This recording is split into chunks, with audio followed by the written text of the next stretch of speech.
yes, it might have been one of the biggest upsets ever, but to me, that is not the top story coming out of the weekend. You are the top story Oh, coming well, out thank of the you. weekend. Again, since UFC won, what an incredible accomplishment. I mean, how does that feel? I mean, what does this do for women in the MMA? What does this do for little girls watching Yeah. home, It's knowing that everything's attainable in the future now because of what you've accomplished? it's really surreal, honestly. And I've had a few of these moments that sort of have built up to this when, I was the first woman to call any fight, but it was on Contender Series. So it was sort of like a big asterisk. And then of course, in February, first woman to call Fight Night, but it's still there's this asterisk. And to be honest with you, I wasn't sure if I would ever get tapped to call a pay-per-view. And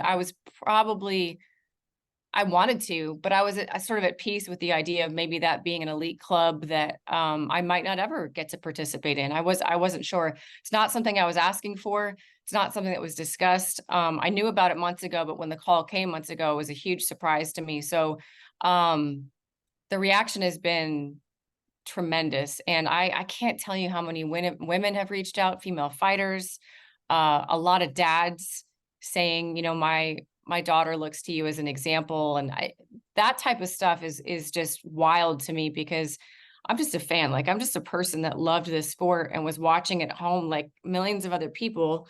And then I just decided to train, and then I decided to fight, and then I decided to kind of do this TV thing. So it's not like I ever set out to become some inspirational figure. It sort of just happened, but I take that responsibility very seriously. And it's just like, it's surreal, and it's a huge honor to get those messages and to be able to be that, because I do think that it's important for someone. You want to see it.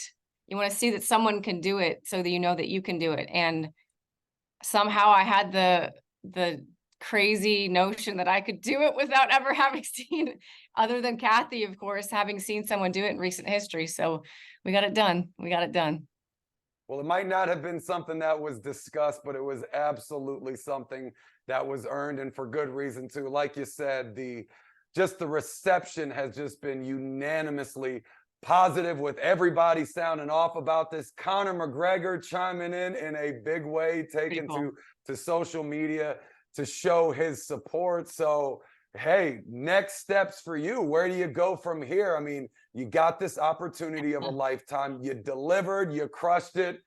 What's next? Hopefully more to come. I'm going to continue to do all the same things that I have been doing. I have a Contender Series show tomorrow, which might be one of my rougher ones, if we're being honest, with the amount of jet lag I'm dealing with. But I love fighting so much. I can get up for a show on no sleep, so it shouldn't be a problem. So I'm going to continue to do what I'm doing, but I do hope that there's other pay-per-views on the horizon. Of course, the standard team is the gold standard.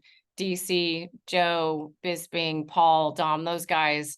So it's not like I expect to be calling every single one, or necessarily calling them that often, but Dana seemed to indicate that there would be other opportunities in the future, probably on international shows, because I know that Joe's schedule is so incredibly busy that it kind of opens up a slot. And I mean, all these guys are busy. But Bisping's a movie star, Paul's a triathlete, and he's coming back to the UFC. Like, Dom's got a gazillion things going. So I kind of I benefit a little bit from those guys being such superstars that maybe every once in a while I can squeeze in there. Look, this was crazy, crazy upset. You've heard Dana White talk about potentially being a rematch. I mean, you were there, cage side. What are your thoughts on the matter? We go somewhere else. We stick with this. What do you think? I don't know. I personally, I think what DC said at the end of the show was correct. That Izzy should take some time and just, I mean, that he's been one of the most active champions we've ever seen.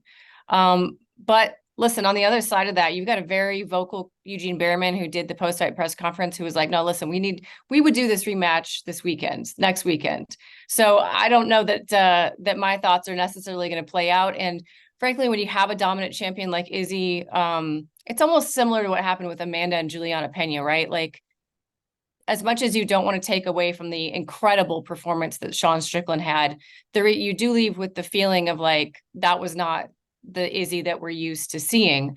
So I think for that reason, a lot of people would like to see a rematch. Personally, if you're asking me, Laura Sanko, the fan, the individual, I'd like to see a different fight, just because I think this opens up so many new exciting matchups for this division. The Dricus fight, we've got Paulo Costa taking on Khamzat Chimaev. We want to see who wins that one. So I love it when all these top 10 fighters get put in a glass jar, shaken up, and then, just Yahtzeed back out on the table.